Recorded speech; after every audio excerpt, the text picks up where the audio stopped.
back, my friend, Eva Marie Everson. When we hear the stories from the greatest generation and what they endured and how they sacrificed for one another, and some still do, Yes. it's encouraging. The gospel clear and strong. Stand for, claim your heritage of truth. Welcome to Heritage of Truth. Today, I welcome back my friend, Eva Marie Everson. Thank you, Jean. Welcome. I'm It's fun so to be glad your to friend, and it's fun to talk to you. Yeah. Well, you have a new book out I do. that people are really excited about. Why don't you tell us about it? Well, it's called Five Brides, and it's based on a true story about a woman named Joan Hunt Zimmerman, who is a very important woman in the South. If you don't know who she is, I encourage you to look her up. Joan Hunt Zimmerman, out of Charlotte, North Carolina. She started a little company called Southern Shows, which is a huge entity in the South. Started it in the Greensboro, North Carolina area. Now it's expanded all over the southern United States. But it's her story of her wedding dress and the uniqueness behind it. I found out after I interviewed her and her husband for several days that many authors tried to get her story and she wouldn't give it. But we have a mutual friend, and that mutual friend is someone she trusted. So therefore, she could trust me. Wonderful. Yeah. Wow. So what is the story about? Joan came to the United States in 1952 as a British citizen who had to renounce the crown, because that was what was required of you in those days, to work in Chicago, Illinois. England was in ruins after the war, and there were no opportunities for a business-minded young woman.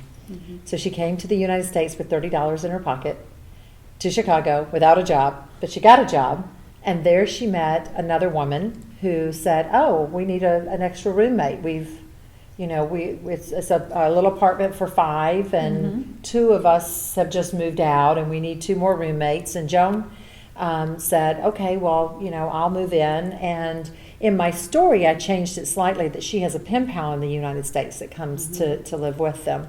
But in the true story, Joan lived with these 4 other girls. They were all very business-minded. They were not the typical 1950s young women who were after the MRS degree. They really wanted to work. They wanted to achieve some things in life, and they rarely saw each other because of their work schedules. But then one Saturday, they happened to all be off, and they decided to go to a matinee in downtown Chicago, went to a movie, and then they were walking around, and they happened to pass by the iconic Carson Pirie Scott & Company department store. Carson's in those days was known for its wedding dresses, and there was a beautiful wedding gown in the storefront window. And on a whim, they said, "Hey, let's just go in and try it on. I mean, we don't have anything else to do all day." They all wore the same size clothes. So they went in and tried it on, and it was very expensive, and especially for 5 women who were barely making ends meet. Right. But on a crazy whim, they decided to buy the dress together, and all 5 women wore that dress on their wedding day.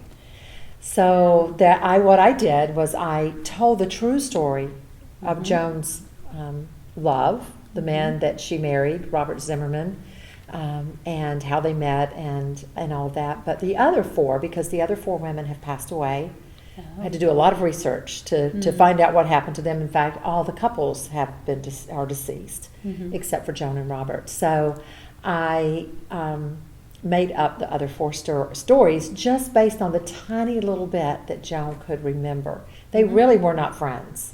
They were roommates. Okay.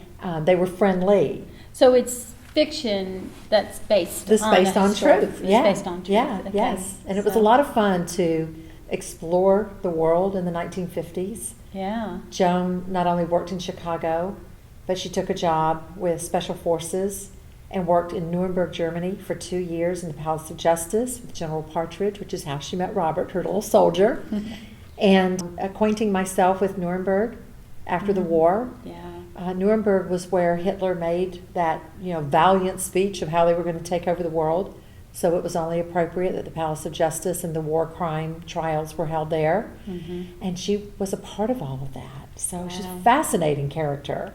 Truly, truly is. Wow. what was the spiritual aspect of this story? It's interesting that you asked that, because when we publish within the Christian publishing world, that is always the first question we get from our editors and the sales and marketing people. Right.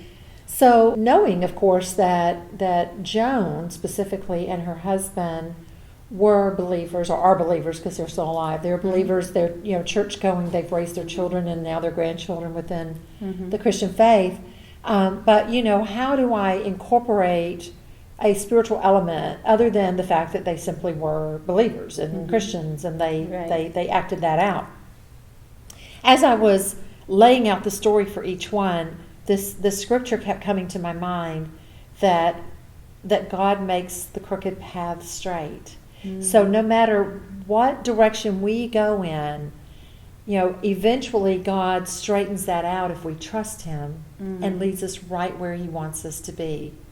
It was no mistake, for example, that Joan ended up in Nuremberg at the same time as Robert. Right. And when you read the story of how Robert ended up in Nuremberg, you think, okay, there's only one who could have orchestrated this. And all 5 of the women, they make their own decisions.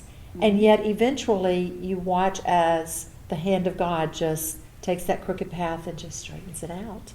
Wow. And says, this is where I want you to be, and leads them there. What was your very favorite part of writing this book? Getting to meet Joan and Robert and interviewing them. I mean, honestly, that was the most favorite part, because they are in their 80s and they're adorable. And they love each other passionately. They still look at each other with that look that we have when we first are in love. They still have it. And there's this mutual, not only mutual admiration for each other, they still make each other laugh. They still respect each other. Robert has some health issues. And you could see Joan's constant attention to that, even though she is a very successful businesswoman. Her first, concern is always Robert, always. They have a beautiful, beautiful home in Charlotte, North Carolina, and realizing that it was just going to be too much for Robert, not too long after I met them, she made a decision that they would sell this home and just move into a condo. They'd buy a condo because it's what Robert needed. Right. That kind of love and devotion and sacrifice, you just don't get to see it very often anymore. Yeah. When I talk to young people who say, he made me mad and I'm just going to go see a divorce attorney, and I'm thinking, really? One little argument and you're going to go see a divorce attorney? When we hear the stories from the greatest generation and what they endured and how they sacrificed for one another, and some still do, Yes. it's encouraging. And it just made my heart soar to get to be a part of that. Wonderful. Well, what do you hope that your readers will come away with when they read your book? First and foremost, I truly just want them to enjoy the read. I do. I don't think there's anything wrong with just enjoying a read. To say, I read a review just this morning from someone, for 5 Brides, and she said, when I closed the book, I smiled and I sighed. This was a good book. And I thought, yay, then I've done my job, Yeah. The next thing I want the readers to come away with is how God does intertwine our lives. And there are no mistakes. And we can make our mistakes, but God doesn't. Right. And that He does lead us exactly where He wants us to be. Joan's mother said to her children that she believed that when God made us, He began to lead us to where He wanted us to go. Now that was Joan's mother's words. Again, thinking back on that scripture. So she said to Joan, when God created you and God created Robert, He knew you way over here in England and him way over there in Greensboro, North Carolina, that it would take you going to Chicago, then seeing the sign for Special Forces, then to Nuremberg, Germany, Robert joining the army, then to Nuremberg, Germany, for the two of you to meet. Right. They both worked for General Partridge. What were the odds? But God knew. God knew. That's right. Whatever happened to the dress after the 5 weddings? Well, there was a keeper of the dress. So her name in the book is Betty. Mm-hmm. I changed some of the names. When you wore the dress, then you had it dry cleaned and you sent it back in the Carson's box Mm-hmm. to Betty. Mm-hmm. And then Betty would keep it until the next one. Whoever was the fifth bride would keep the dress. The fifth bride in real life ended up in England.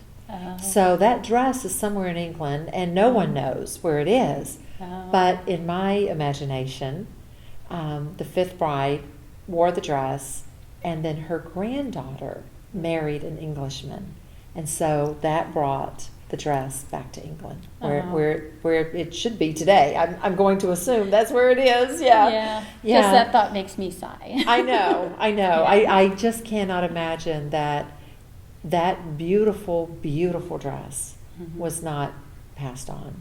Yeah. I want to say that Eva is one of the best fiction writers I know. Thank you. So I know you will enjoy her writing.